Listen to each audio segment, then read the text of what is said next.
नमस्ते दोस्तों, आपने अक्सर सुना होगा कि यूपीएससी या किसी भी कॉम्पिटिटिव एग्जाम की प्रिपरेशन आपने एनसीईआरटी से करना चाहिए। तो कभी ऐसा सोचा है कि ये एनसीईआरटी आखिर इतनी यूजफुल क्यों है? दूसरा सवाल हमारे माइंड में जो आता है वो है कि एनसीईआरटी को पढ़ने का सही तरीका क्या होना चाहिए, इसे इफेक्टिवली कैसे पढ़ के हमारे प्रिपरेशन को हम और भी अच्छा बना सकते हैं। सो आज हम इस वीडियो में इन दोनों सवालों के जवाब ढूंढेंगे। सो इस वीडियो के एंड तक बने रहिएगा ताकि आपको हर चीज अबाउट दिस बुक एनसीईआरटी पता चल जाए। सो चलिए सबसे पहले सवाल का जवाब ढूंढते हैं। पहले सवाल का जवाब ढूंढने के लिए मेरे पास जो एनसीईआरटी है, मैंने एज अ सैंपल करके जो रखी है हाथ में, वो है इंडिया फिजिकल एनवायरनमेंट। और जैसे कि आप जानते हैं कि ये 11th की ज्योग्राफी की एनसीईआरटी है, जो कि पढ़ना बहुत ज़्यादा ज़रूरी है। तो इस एनसीईआरटी को इतना यूजफुल क्यों कहा गया है, इस नहीं हर एनसीईआरटी को इतना यूजफुल क्यों कहा गया है, इसका सबसे पहला पॉइंट है वो है इसकी सिंप्लिसिटी। ये जो एनसीईआरटी होती है इसमें जो लैंग्वेज यूज की गई वो काफ़ी सिंपल लैंग्वेज है। जैसे कि मैं आपको कुछ इस एनसीईआरटी में दिए हुए कुछ लाइंस को पढ़ के सुनाऊंगा। मैं इस एनसीईआरटी के फर्स्ट टॉपिक है जो कि इंडिया लोकेशन, इसमें हूँ। इसमें से मैं कुछ लाइन्स पढ़ता हूँ, अच्छे से सुनिएगा। The distance between the two longitudes decreases towards the poles, whereas the distance between two latitudes remains the same everywhere। देखिए कितनी इजीली लिखा है। आपको पता है जो लॉन्जिट्यूड्स होते हैं, जैसे जैसे आप पोल्स की तरफ जाओगे इसका डिस्टेंस कम होते जाएगा, और जो लैटिट्यूड्स होते हैं वो हर जगह सेम होते हैं अर्थ पे। आप इसे ग्लोब में काफ़ी अच्छे से देख सकते हैं। तो देखिए कितनी इजी लैंग्वेज इसमें यूज़ की गई है, ये सबसे पहला पॉइंट है। दूसरी बात जो हमें यहाँ पे एनसीईआरटी से पता चलती है वो है फाउंडेशन ऑफ नॉलेज। कभी भी किसी टफ कंसेप्ट को समझने के लिए उसका बेसिक समझना बहुत ज़्यादा ज़रूरी है। अगर आप डेमोक्रेसी के बारे में पढ़ रहे हैं बट आपको यही नहीं पता कि डेमोक्रेसी यानी क्या होता है, तो आप डेमोक्रेसी के बारे में बात कैसे कर पाएंगे? तो ये जो छोटी छोटी चीज़ें हैं जो कि आपका एक फाउंडेशन बनता है बड़े नॉलेज के लिए, वो फाउंडेशन आपको एनसीईआरटी बना के देती है। एनसीईआरटी आपके कंसेप्ट जो होते हैं उसे क्लियर कराती है। तो यहाँ पे कंसेप्ट्स की क्लैरिटी आपकी बहुत अच्छी होती है। इसीलिए कंसेप्ट क्लैरिटी के लिए एनसीईआरटी को बेसिक लेवल से ऊपर तक पढ़ना बहुत ज्यादा जरूरी है, ताकि आप रेफरेंस बुक को अच्छे से हाथ लगा के उसे पढ़ पाओ। तीसरी बात, ये इतनी यूजफुल इसीलिए क्योंकि आप जानते हैं इसको लिखते कौन है। चलिए मैं आपको इस एनसीईआरटी के ही थ्रू दिखाता हूँ। इसको लिखे हुए जो लोग होते हैं इस एनसीईआरटी को काफ़ी रेप्यूटेड लोग लिखते हैं, और जो लोग लिखते हैं ना वो अपने फील्ड में बहुत एक्सपर्ट होते हैं। उनकी जो पहुंच होती है काफ़ी अच्छी होती है, उनका नॉलेज भी बहुत अच्छा होता है। जैसे कि ये टेक्स्ट बुक में आपको टेक्स्ट बुक डेवलपमेंट कमेटी के लोगों के नाम लिखे जिन्होंने ये टेक्स्ट बुक बनाई है। इसमें आप देख सकते हैं हर एक व्यक्ति उसका यहाँ पे आप क्वालिफिकेशन या फिर वो कहाँ पे काम करते हैं, कहाँ के प्रोफेसर है, ये सब चीज़ें लिखी है। ये सब लोग एक्सपर्ट्स हैं अपने फील्ड के। तो इन्होंने हमें जो नॉलेज दिया है वो पक्का सबसे अच्छा नॉलेज ही होगा जो हम तक पहुँच रहा है।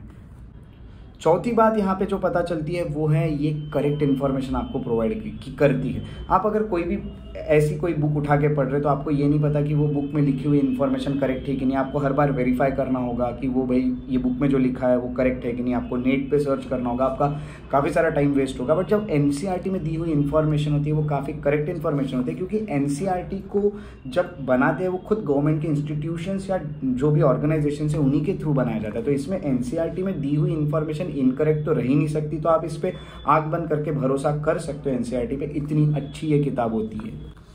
पांचवा पॉइंट है, ये एनसीईआरटी आपके हर एग्जाम के प्रिपरेशन के लिए एक बहुत स्टैंडर्ड बुक है।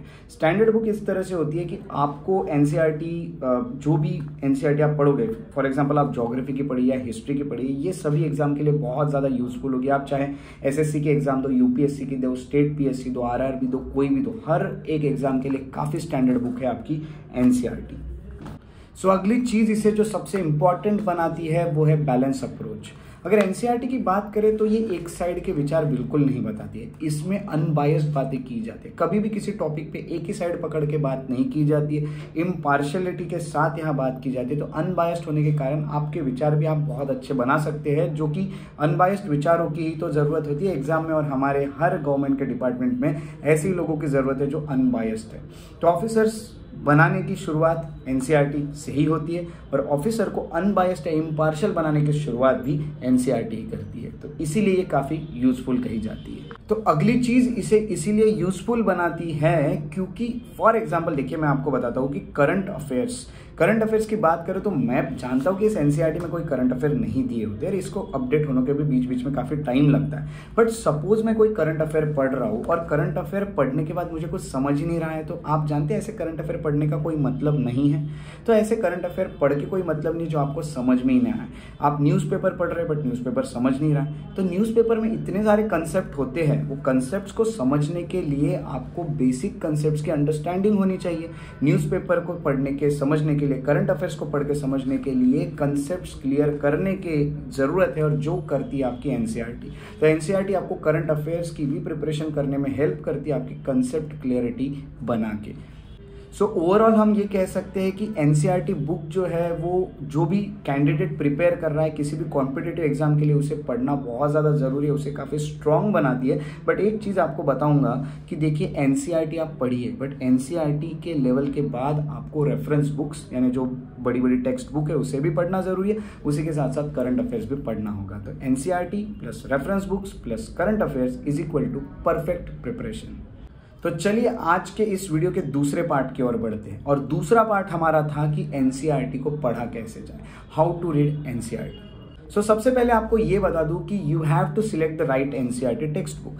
काफ़ी सारी एनसीईआरटी की टेक्स्ट बुक होती है, बट आपको सबसे पहले जिस भी एग्जाम के लिए आप प्रिपेयर कर रहे हैं उस एग्जाम का सिलेबस सामने रखना होगा, उस सिलेबस में जो जो टॉपिक्स लिखे हैं वो देखना होगा, और एनसीईआरटी के वही टॉपिक्स आपको पढ़ने होंगे जो आपके एग्जाम की प्रिपरेशन के लिए ज़रूरी है। बाकी टॉपिक्स में आपको टाइम वेस्ट नहीं करना है, और उसी तरह वही एनसीईआरटी की टेक्स्ट बुक पढ़नी चाहिए, आपने वही क्लास की पढ़नी चाहिए जो टॉपिक्स आपको आपके एग्जाम के सिलेबस में मिल रहे हैं। तो you have to select the right NCERT text book. दूसरा पॉइंट है start from the basics. Yes, सही पकड़ा आपने। आपको कभी भी एनसीईआरटी पढ़ते वक्त शर्म नहीं करनी है। भाई मेरा ग्रेजुएशन हो चुका है, मेरा 12th हो चुका है, मैं क्यों 6th क्लास की बुक पढ़ूँ? 6th क्लास की बुक तो मैं 6th में पढ़ चुका था, वो तो छोटे बच्चे पढ़ते। ये आपको नहीं सोचना है, आपको लोअर ग्रेड टेक्स्ट बुक से हमेशा शुरू करना है। You have to start your journey with the lower grade text book of NCERTs, क्योंकि इससे आपके बेसिक्स क्लियर होते हैं। देखिए कैसा होता है कि ए जब तक आप लिखना नहीं सीखोगे तब तक आप ए से कोई स्पेलिंग बनाना नहीं सीखोगे। तो सबसे पहले आपको ए लिखना सीखना होगा। वैसे ही आपको छोटे छोटे टॉपिक सीखना होगा। डेमोक्रेसी क्या है ये सीखोगे तभी डेमोक्रेसी पे बात कर पाओगे, जैसे मैं ऑलरेडी आपको बता चुका हूँ। तो बेसिक कंसेप्ट की शुरुआत करनी है तो you have to start from low grade NCERT text books.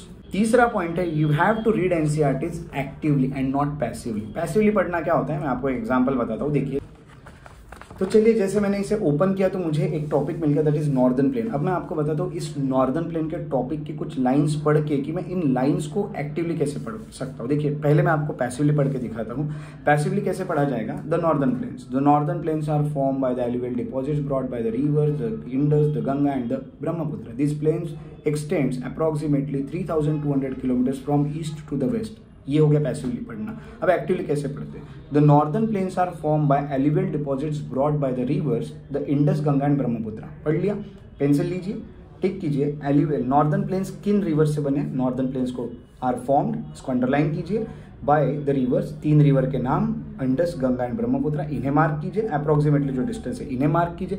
अपने पेंसिल का यूज कीजिए, इस पे मार्क कीजिए। जो जो मेन आपको पॉइंट्स मिलते हैं, जैसे यहाँ भाबर लिखा है, तरई लिखा है, ये भाबर को मार्क कीजिए, तरई को मार्क कीजिए, एलुवियल प्लेन को मार्क कीजिए। इनके मीनिंग ढूंढे, मीनिंग यहाँ पे लिखे ऊपर। इस तरह से आपको एक एक कंसेप्ट के मीनिंग लिखते हुए, एक एक पॉइंट को मार्क करते हुए ही एनसीईआरटी को पढ़ना है।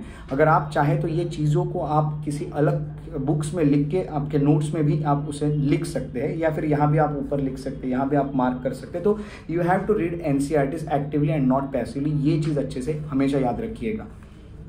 उसके बाद आपको एक चीज़ बता दूं, कभी भी आप किसी भी टॉपिक को पढ़ते हैं तो आपको माइंड मैप्स बनाना बहुत ज़्यादा ज़रूरी है, या फिर फ्लो चार्ट्स बनाइए। फ्लो चार्ट्स के अलावा डायग्राम्स बनाइए। जहाँ जहाँ ज़रूरी है वहाँ आपको डायग्राम्स ज़रूर बनाने चाहिए एनसीईआरटी में। इससे आपकी प्रिपरेशन और अच्छी होगी। और आपको रिवाइज करना है तो आप तुरंत ये फ्लो चार्ट्स को देख के, या फिर जो भी आपने डायग्राम्स बनाए उनको देख के आप इजीली रिवाइज भी कर सकते हैं। इस तरह से आपको प्रिपरेशन में काफ़ी हेल्प इसकी मिल सकती है। अगली बात यह है एनसीईआरटी पढ़ने में कि प्रैक्टिस क्वेश्चंस। देखिए एनसीईआरटी की सबसे खास बात यह है कि जब भी कोई चैप्टर खत्म होता है, जैसे मैं फर्स्ट चैप्टर के एंड में आपको लेके आता हूँ, एनसीईआरटी के हम फर्स्ट चैप्टर के जब एंड में आते हैं तो आपको यहाँ पे कुछ एमसीक्यूज देखने मिलते हैं और कुछ आंसर राइटिंग के लिए कुछ डिस्क्रिप्टिव क्वेश्चन देखने मिलते हैं। तो आप जैसे कि आपको पता है यूपीएससी की जो प्री होती है उसमें आपको एमसीक्यूज होते हैं, मेंस में आपको डिस्क्रिप्टिव होते हैं, आपको आंसर राइटिंग की प्रैक्टिस करनी है। सबसे अच्छा तरीका होगा आप चैप्टर को पढ़िए। चैप्टर पढ़ने के बाद यहाँ जो पीछे एनसीईआरटीज के जो एमसीक्यूज लिखे उन्हें आप सॉल्व कीजिए। ये एमसीक्यूज को सॉल्व कीजिए। उसके बाद यहाँ पे जो क्वेश्चंस लिखे वो क्वेश्चन से आंसर राइटिंग प्रैक्टिस की शुरुआत कीजिए। मैं जानता हूँ कि इससे काफ़ी बड़ी लेवल आपको यूपीएससी में देखने मिलेगी, बट आपको बेसिक से तो स्टार्ट करना होगा ना।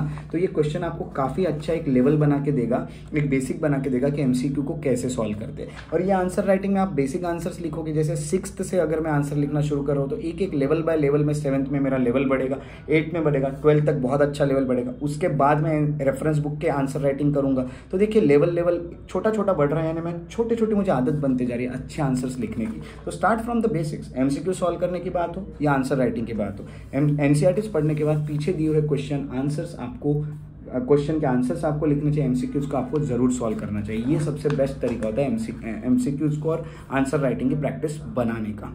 एक और बात आपको बता देता हूँ, कभी भी एनसीईआरटी आप पढ़ते हो तो कुछ वर्ड्स होते हैं, कंसेप्ट क्लैरिटी पे आपको काफ़ी ध्यान देना है। कुछ वर्ड्स होते हैं जिनको यहाँ पे जैसे कि भाबर लिखा है, इसको इटैलिक में लिखा जाता है। कुछ वर्ड्स होते हैं जिनको बोल्ड में लिखा जाता है। ऐसे वर्ड्स को अच्छे से अंडरलाइन करके उसके मीनिंग आपको ऊपर लिख के रखना है, या उसके बारे में जो भी बेसिक इन्फॉर्मेशन दी है वो आपको अच्छे से लिख के रखना है। You have to focus on the words which are written in italic form और बोल्ड लेटर्स। इसके ऊपर बहुत अच्छा अपना फोकस रखिएगा एनसीईआरटी को पढ़ते, ये एक चीज़ आपको याद रखनी है। चलिए अब उस सवाल पे बात करते हैं जो हम सबके मन में आता है, हमें आखिर कितनी एनसीईआरटीज पढ़नी है, इसको पढ़ने को कितना टाइम देना चाहिए। आपको बता देता हूँ, एनसीईआरटीज अगर टोटल देखी गई तो लगभग 40 से 40 टू 44 एनसीईआरटीज आपको पढ़नी है। और समझ के चलते हैं on an average her NCERT में 14 से 15 चैप्टर्स हो सकते हैं, 14 टू 15 चैप्टर्स। इस तरह से एनसीईआरटी को पढ़ने का टाइम हमारा 3 महीने या 4 महीने तक जा सकता है, और आपको ये टाइम देना ही पड़ेगा। जितना अच्छे से एनसीईआरटी को टाइम दोगे, रेफरेंस बुक पढ़ने को उतना ही कम टाइम लगेगा, क्योंकि आपके कंसेप्ट ऑलरेडी क्लियर हो गए रहेंगे। बस आपको अपना नॉलेज अप्लाई करना है। अगर आप एनसीईआरटी को कम टाइम दे रहे हैं तो रेफरेंस बुक पढ़ने को आपको बहुत ज़्यादा टाइम लग सकता है, क्योंकि आपके कंसेप्ट ही क्लियर नहीं है। तो इस तरह से एनसीईआरटी पढ़ने को बिल्कुल आपको टाइम देना होगा। और एनसीईआरटी कितनी यूजफुल है ये तो मैं पहले ही आपको बता चुका हूँ। तो एनसीईआरटी को पढ़ने की टेक्निक क्या होनी चाहिए ये भी आप जान चुके हो। इसके अलावा और भी आप कुछ टॉपिक्स पे डिस्कशन चाहते हो कि एनसीईआरटी के नोट्स कैसे बनाएं, हमें डिटेल में बताइए, या फिर हम आंसर राइटिंग प्रैक्टिस कैसे करें एनसीईआरटी के, एनसीईआरटी में हम माइंड मैप्स या फिर हम कहेंगे डायग्राम्स, फ्लो चार्ट्स कैसे बनाएं, ऐसे कई सारे सवाल अगर आपके माइंड में हैं तो इस वीडियो के अभी कमेंट सेक्शन में जाके लिखिए कि अगला वीडियो मैं किस टॉपिक पे बनाऊं, ताकि मैं उस टॉपिक पे वीडियो बना के आपके हर जो भी आपके डाउट्स है उसे सॉल्व कर सकूं। सो इस तरह से आज हमें पता चला कि एनसीईआरटी कितनी यूजफुल है, एनसीईआरटी को पढ़ने का सही तरीका क्या रहना चाहिए। तो मिलते हैं अगले वीडियो में, तब तक के लिए अपना ख्याल रखिए। Take care and have a very good day.